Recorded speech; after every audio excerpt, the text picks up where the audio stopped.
ॐ सोमनाथाय नमः। ॐ मल्लिकार्जुनाय नमः। ॐ महाकालेश्वराय नमः।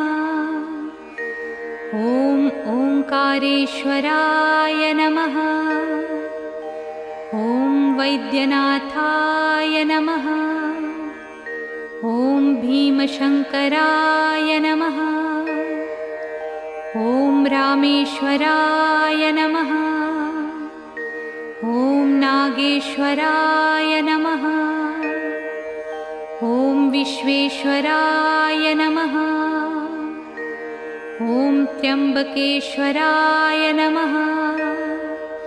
ॐ केदारेश्वराय नमः।